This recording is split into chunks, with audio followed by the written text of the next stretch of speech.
ये जो भगवान विष्णु का है, इसमें सत्यनारायण व्रत के वृद्धि और महिमा बताई गई है। बताते हैं, कहते एकदा नैमिषारण्ये ऋषिया शौनकादयः प्रपंच मुनियाः सौरे सुरतम पौराणिकम खलु। एक बार की बात है, नैमिषारण्य नामक तीर्थ में।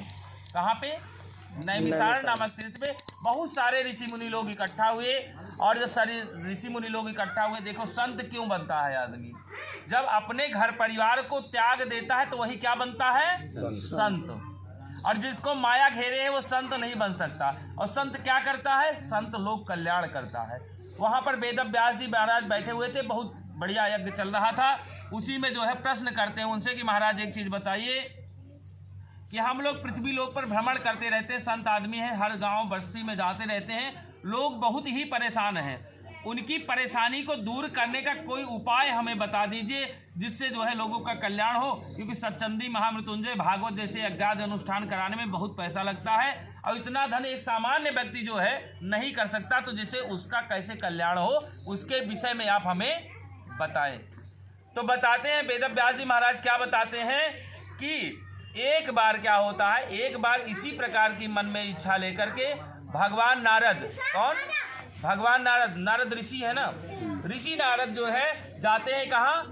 विष्णु लोक को गए। और विष्णु लोक को जाकर के भगवान विष्णु की बहुत बढ़िया स्तुति करते हैं। कहते हैं महाराज आप तो मन और वाणी से परे हो, आप तो समस्त शक्तियों से सुशोभित हो। इस प्रकार से उन्होंने जो है जब बारंबार जो है कहते हैं कैसे किस प्रकार से उनकी स्तुति करते हैं। नमो वांग मनसातीतम रूप्यानंत शक्ते आदि मध्याय हीनाय गुणात्मने सर्वेशामादिभूताय भक्तानामिनात्मने श्रुत्वा स्तोत्रम ततो विष्णुनारंदम प्रतिभासत।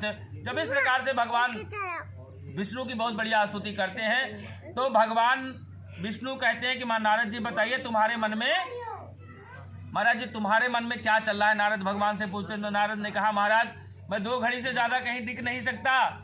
तो महाराज एक चीज़ जो है आप क्या कहते हैं, कोई ऐसा उपाय बता दीजिए जिससे लोगों को कल्याण हो जाए। लोग बहुत गरीब हैं, जिसको थोड़े से में ही धन में जो है कोई पूजा ऐसी बता दीजिए जिसे कराने से लोगों का कल्याण हो जाए।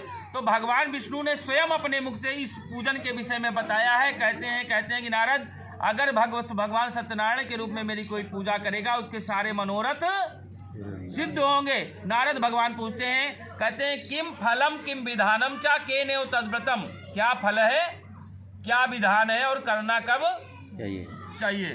नारद ने कहा कि क्या फल है? तो भगवान बताते हैं, कहते हैं सौभाग्य संतति जो भी चाहिए आपको इस पूजन से सब कुछ मिल जाता है।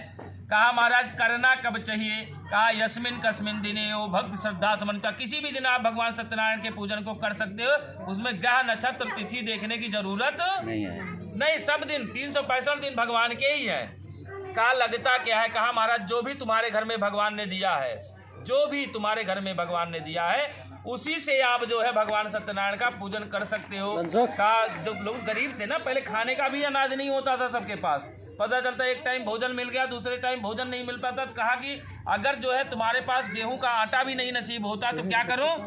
कहा आप समय का भी जो है अगर आपके घर में सावा भी है तो उससे भी जो है आप भगवान के सत्यनारायण के जो है प्रसाद को बनाइए। लेकिन जितना जो भी प्रसाद बनाइए कितनी मात्रा में? सवाया मात्रा में बनाइए, सवाया मात्रा में बनाना चाहिए। और सायंकाल भगवान सत्यनारायण की कथा को सुनना चाहिए। कब? सायंकाल। क्यों? कहते हैं सत्यनारायण व्रत कथा। व्रत 3 पहाड़ जब व्रत होता है तो चौथे पहाड़ में जब कथा होगी तो धीरे धीरे 8 बज जाएंगे और उसके बाद खिलाते खिलाते 9 बज जाएंगे। इस प्रकार से पूरा दिन आपका व्रत हो जाता है।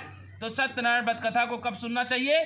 सायंकाल में अपने बंधु बांधवों के साथ जो है आना चाहिए। उसके बाद जो है सभी लोगों को नृत्य गीत आदि का आयोजन करना चाहिए।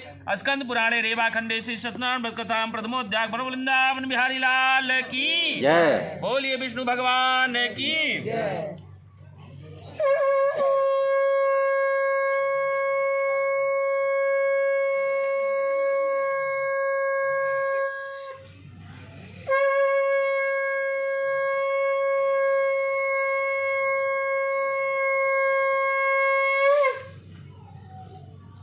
बंद कर दीजिए।